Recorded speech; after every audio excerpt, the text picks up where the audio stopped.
The Spector, Part 5. Liber, Damnatorum, the Book of the Damned. Where did it go? Adam asked as we all stared back in shock. I don't know, but I don't want to stick around and find out, Jen said. She pulled out of Hyde Park, driving her mom's car like she stole it. Driving now, we were all still in shock. Nobody said a word. I mean, how could you? How do you describe what you just saw, even when you saw it with 3 other people? We made it to the intersection of Cross and Travis, and we turned right onto Travis, hitting a few stop signs, until eventually we turned onto Blaine. We pulled up to the curb out at my house and saw no cars in the driveway. Good. My folks aren't home. Let's get inside, I said as we all exited the car. I grabbed my backpack and we all made the walk through the slightly overgrown grass to my front door. I turned my backpack so I was wearing it on my stomach. I opened the small pocket on the front and dug around until I found my keys. Eventually pulling them out, I flipped through my key ring, eventually landing on my house key. I put it to the lock and said, "Damn," as I dropped my keys to the concrete floor below. I picked them up, fumbled through them once again, my hands still shaking from what I had just incurred. Here, Mark, Jen's voice said softly as she placed her hands over mine and guided me to the lock. I guess they could all see how bad I was shaking. We opened the door and walked inside. Holly? I shouted, but got no response. I guess she wasn't home. We walked through the kitchen and down the hallway, past my room, the bathroom, Holly's room, and now to Shane's room. As we approached his door, I stuck my hand out and grabbed the doorknob. It had just occurred to me that the last time I was in this room, never mind that. I turned the knob and heard the pins creak as I slowly opened the door. The room left just like it was the night of the accident, except a lot cleaner than usual. I guess my mom had come in here at some point and tidied up after everything happened. It had an odd smell to it.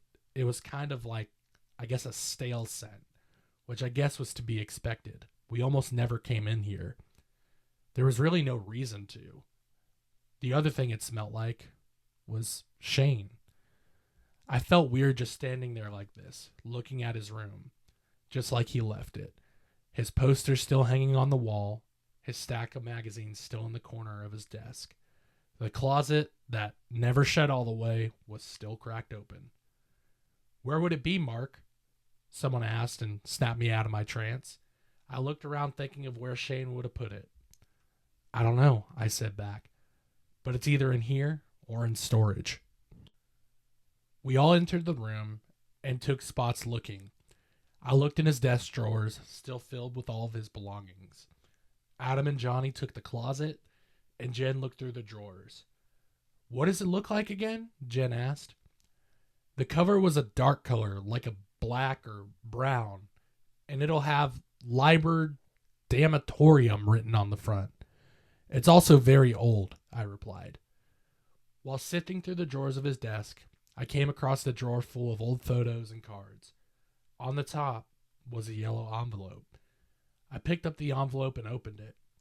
It was a birthday card from Shane's 17th birthday, which had occurred right before the accident.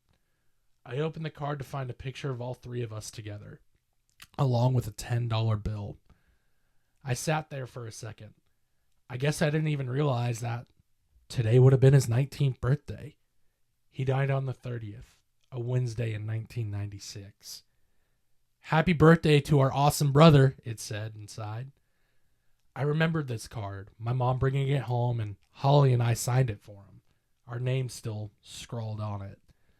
I let out a slight sigh, trying to fight back any emotions that came. Mark, I heard Johnny say.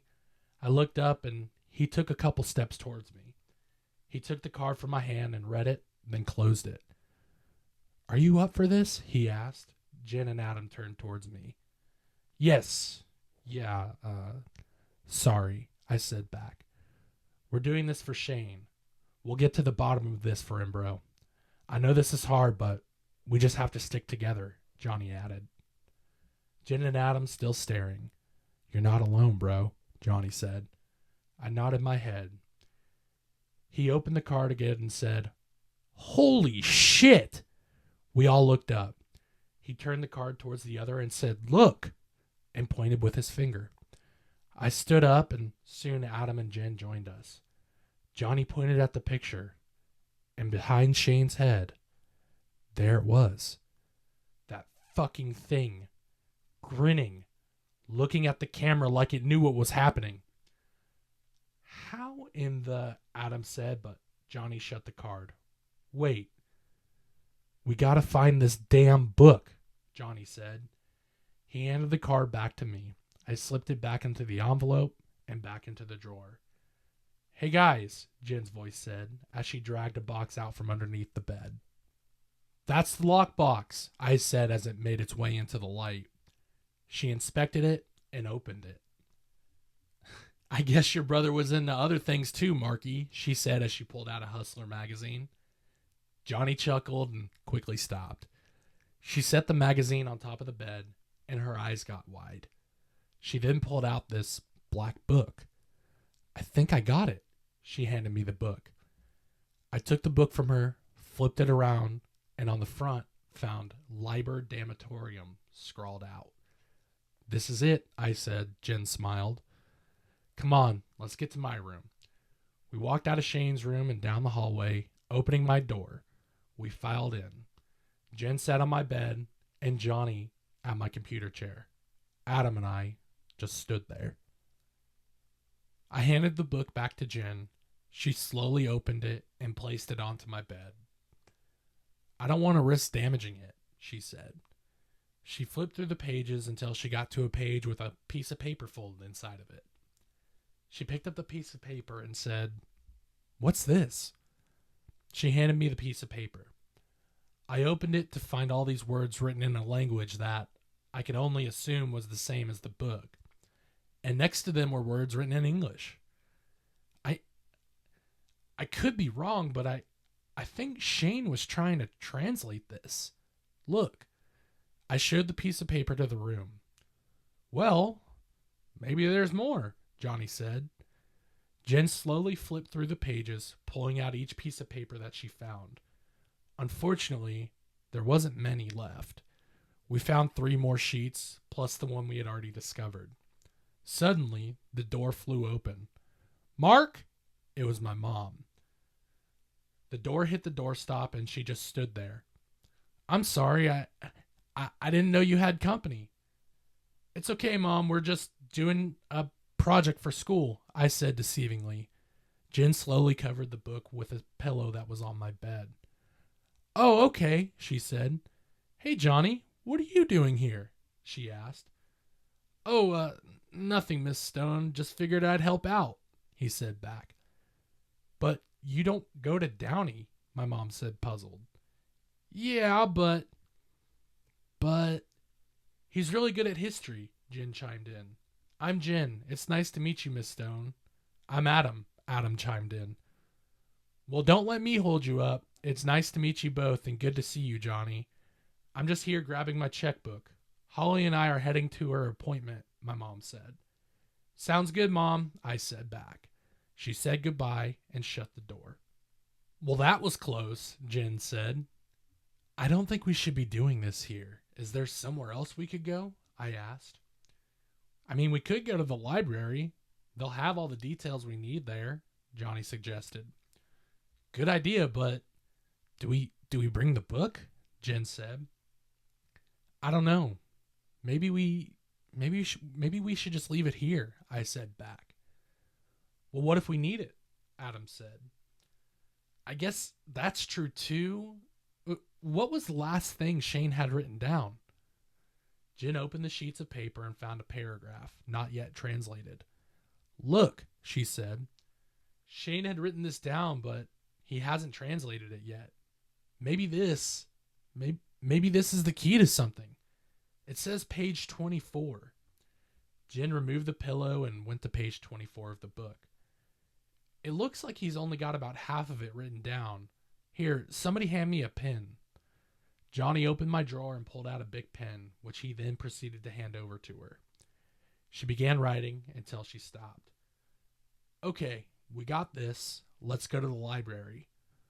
Well, what does it say, Jen? I'm not sure. I only know a couple of words in here.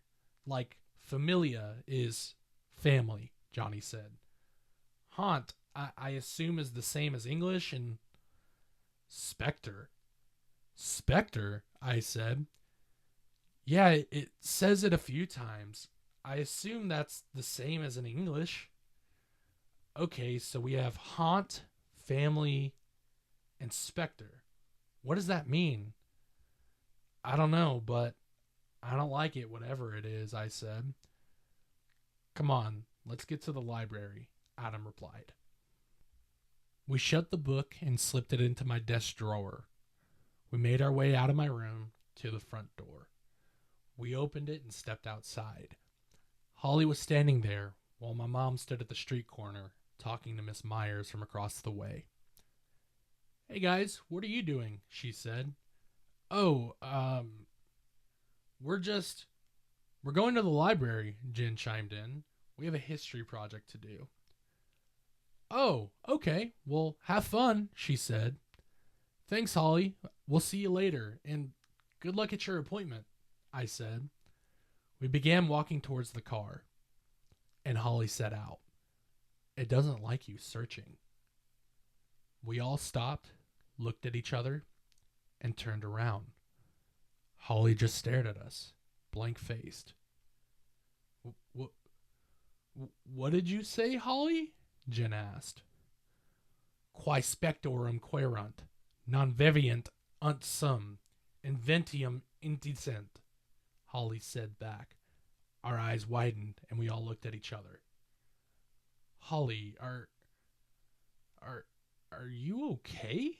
I asked with a shaken tone in my voice. Yeah, she replied. Good luck on your project. We looked at each other again.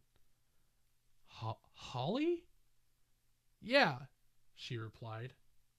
Feel better, Adam said and pushed us towards the car. We got in and started it, and the radio clicked on. It's the end of the world as we know it. It's the end of the world as we know it.